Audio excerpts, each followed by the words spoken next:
Hi everyone, I'm Rohan Semler from Homburg Real Estate. And I'm James Adams, winemaker at Turkey Flat. And welcome to the second episode of Properties and Plonk.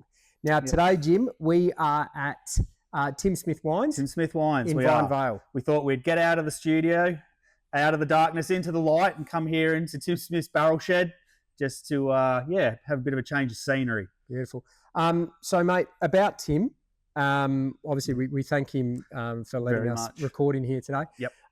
Your connections with Tim, why you decided to come here when we got out of the studio? Yep. So I've known Tim for a long time now. I trace it back to, I went to uni, went through all uni thinking, I'm going to earn this big six, what am I trying to say? Six-figure salary. And it's going to be long lunches and it's going to be the best thing ever being a winemaker. And I got shoved straight out into a cellar job, 40 grand a year. And it was a big reality check for me. But the one thing was I got to meet Tim, and that was at Chateau Tanunda. I always say there's two influential people in my career. One is Scott Hazeldine, who's now the CEO of Barossa Australia, and then Tim being the other one. So they've been hugely influential in my career, and I thought what a fitting way to do episode 2 in his winery. Yeah. He's one of the top blokes, Port Adelaide supporter, unfortunately. But one of the real heart and soul people of the Barossa Valley, Baron of the Barossa. Baron of the Barossa, yep. Absolutely. So he's one of the guys that, champion the Barossa pretty hard. And so you've got a lot of respect there for the bloke. Yeah, so, awesome. And we'll get to his wine shortly. We'll get to his wine in a minute. Yeah. Speaking about Scott, as you know, I was on the Vintage Festival committee this year. Yes.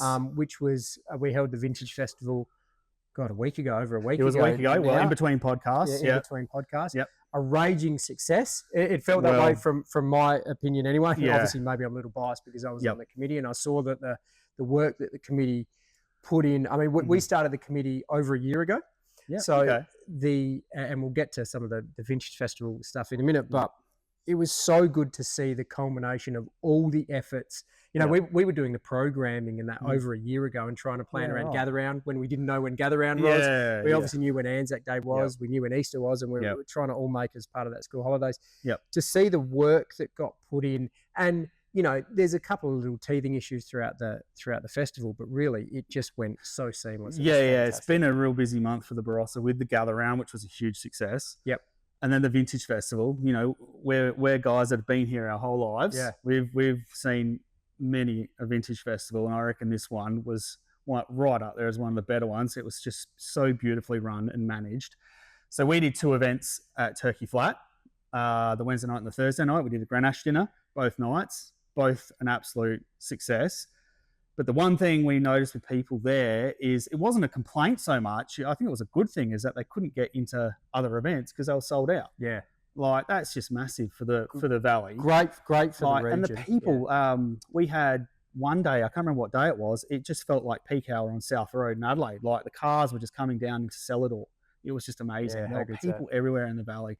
And that's just a testament to everyone who put on and organised the Vintage Festival. It was amazing, actually. It's so good to hear not from an outsider, because you're in the wine industry. But, like I said, I was probably a little bit insular because I was on the committee and you were passionate about making it work. And you go, this is the best yet. It's been amazing. But it's so good to hear some other views on it. Absolutely. And I guess the cream on top was the parade that we had on the Saturday. Shout out to Trent and Jessica Burge for yelling out, seeing me in the crowd and going, thanks, great guys. Podcast. So thank you very much for the support there. But the parade was just, it was fantastic. I'm going to cheekily say what I do miss, and I have very vivid, I remember it quite well, is watching people go along with bottles of wine and pouring the parents glasses of wine on the side. You can't do that anymore, unfortunately. No, the PC culture's one there. Not in 2025. I miss that. Now it's just lollies and lollipops and stuff like that. But we can't do anything about the weather, but it was just such a perfect day. You got sunburned that day. I know, you couldn't get any better. It was just absolutely sensational. And now driving here for this podcast, it's currently 26 degrees out there and windy. Yeah. Unbelievable weather at the moment. And let's just chat about that, because you sent me a message earlier about some stuff that's going in the vineyard. And tell me a bit about that, because obviously we're now start of May, where normally we're having frost by now. Yes. The vines are starting to go into hibernation. Yeah, they're going to go to sleep now. Yeah, they're going to go to sleep. Yep. what's something that's happening at the moment? For those that Well, don't know, this is yep. not meant to be happening at this time. No, of year. so all the canes that we've got out there, they're all dropping their leaves, but we're actually seeing the buds are reshooting at the moment. And yeah, reaching out to some of our mates who are in the vineyard side of life are just saying that the vines are confused. They think it's still summer. There's hardly any. Well, they've got the irrigation as well, and then you've got this warm weather. Poor things are so confused. So it's strange going out there and seeing these canes are shooting again. It's just so. What would happen to the uneducated if we keep getting hot weather over the next 2 weeks?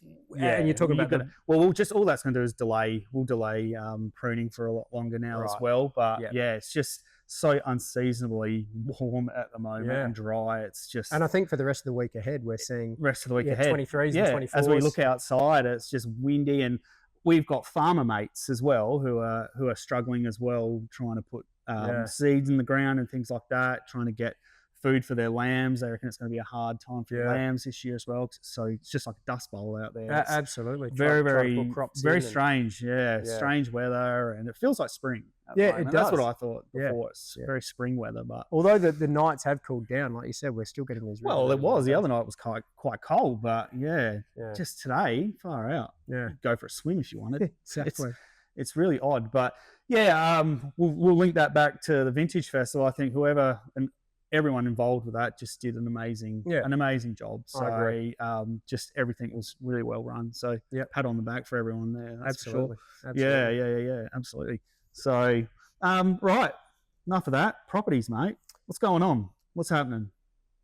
Still keeping on, like we discussed a few weeks ago. I've probably put 5 sold stickers on properties over the last week, which is great. Some really great results. I got one down at Williamstown that sold after the second open. We were quoting offers above 1.6 and got over 40 groups through in 2 opens and wrapped that up pretty quickly. Yeah, that's amazing. And there's another block of land in Tanunda that I've put a sold sticker on. A few others as well over the last couple of weeks as well. So it's funny, we had opens on the weekend. I had 4 new releases on the open over the weekend on Saturday morning, and it was a bit topsy-turvy with the numbers. The least got 5 at it, the most got 17 through it. Right, still right.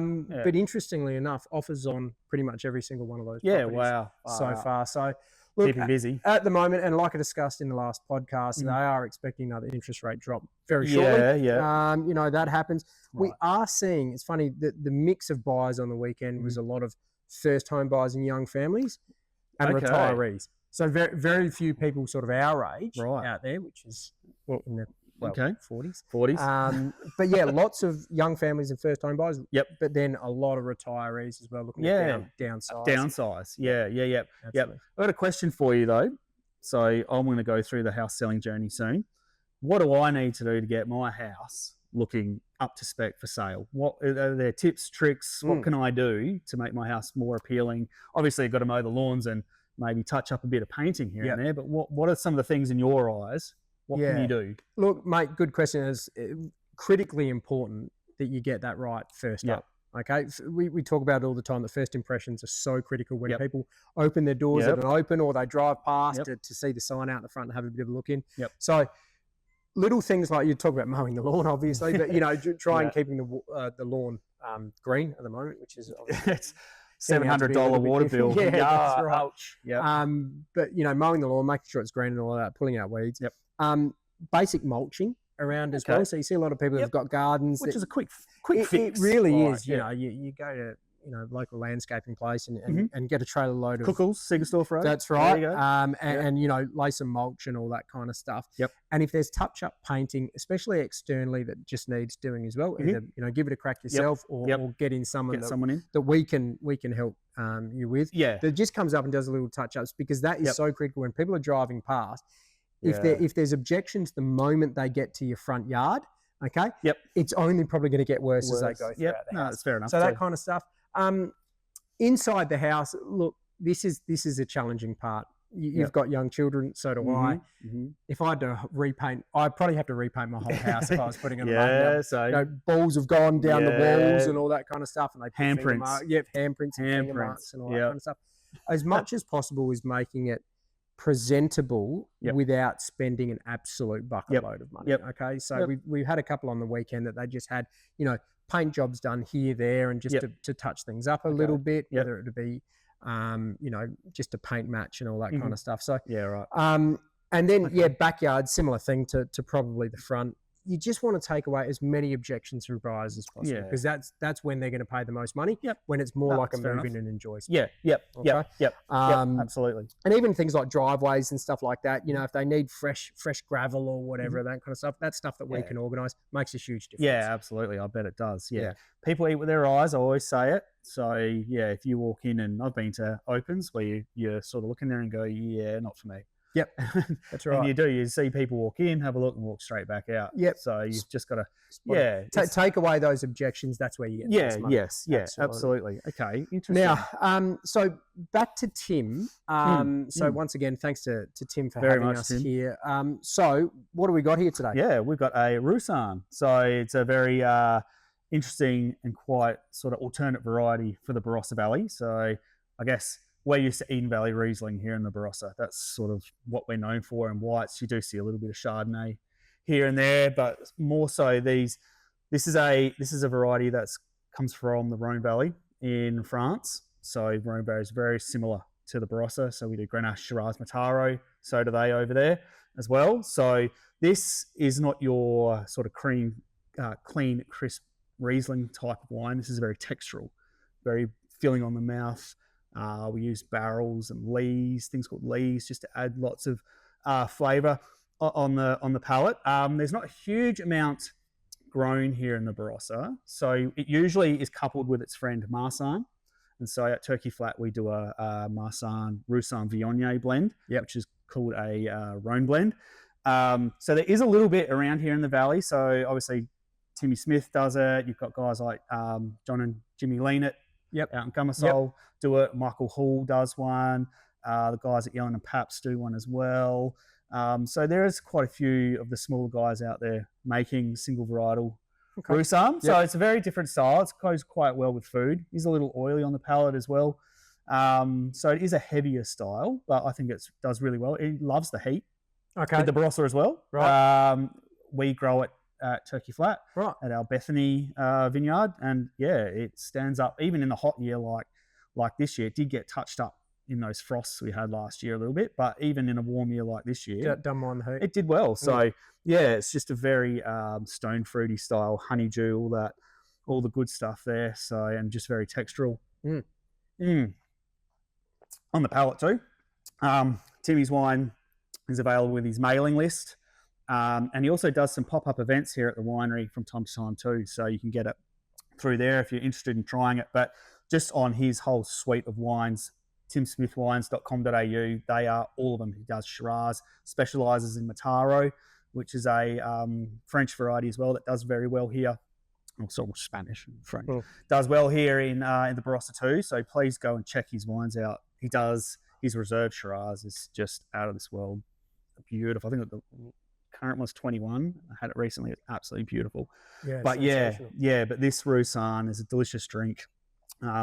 He's quite a Rhone specialist. So yeah, very, very nice. Nice drink. Yeah. So thanks to Tim for having us here. We really do appreciate it. Like I said, please, getting out of the studio and into it. Yeah, and please support smaller guys like Tim. That's what we want. We're hearing all this Vinaki stuff out there, the big guys all merging and all that sort of stuff, but these smaller ones are the ones you've got to, make sure we help and support and, make sure we buy their wines. And if you're out there and you're a small winemaker, we'd love to hear from you. We're more than happy to showcase your wine and your wine. Absolutely. Well. Please sing out if you want us to come around and showcase the wine. We're very keen on doing that. That's what we want to do. Beautiful. Yeah, absolutely. So easy. Yeah, again, timsmithwines.com.au. Please go check him out. He's bloody brilliant. So cool. Yeah. All right, mate. All right. Well, I think that'll do for today. Done episode 2. Well done. So where you're going to find us, I'll post all the links as well. We're on YouTube. We'll be on Apple Podcasts. We'll be on Spotify and also on Amazon as well. So you can check us out there. Yep. I'm heading away. Oh, very nice. How lucky. So yes, we'll be back in a couple of weeks' time. Cool. Absolutely. Cheers, guys. Cheers, guys. Thank you. Barossa. Good on you. Cheers.